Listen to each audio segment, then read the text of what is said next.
காமெடியாக பார்க்குறேன். எதுக்கு அவர் ஒன்றும் புரியல எனக்கு. எவ்வளோ நாள் எங்கே போயிருந்தார்? எவ்வளோ நாள் எங்கே போயிருந்தார்? விஜய் இவ்வளோ நாள் எங்கே போயிருந்தார்? எந்த தொடர்பில் இருந்தார்? எப்போ? எவ்வளோ நாள்?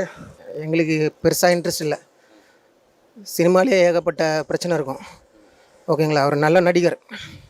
எங்களுக்கு ரஜினிகாந்துக்கு அடுத்தது எனக்கு விஜய் ரொம்ப பர்சனலாகவே பிடிக்கும்.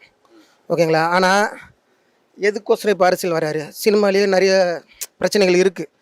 அவரோட சினிமாவில் இப்போ விஜயகாந்த் எடுத்திங்கன்னா அந்த கடனெல்லாம் அடைச்சி அந்த மாதிரிலாம் நிறைய உதவி இது வரைக்கும் நடிகர் சங்கத்தோட இதெல்லாம் பண்ணியிருக்காரு. விஜய் என்ன பண்ணார்? அவரை வளர்த்து விட்டது ரசிகர்களை நம்ம தான் வச்சுக்கலாம். ஓகேங்களா? அந்த சினிமா ஃபீல்ட்லேயே நிறைய பேர் இன்னும் கீழே தான் இருக்காங்க. அவங்களுக்கு என்னெல்லாம் பண்ணியிருக்காரு?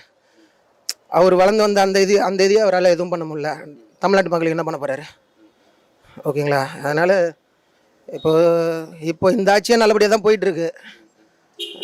அதனால் எனக்கு பர்சனலாக நடக்காது. திமுக தான் வரும்.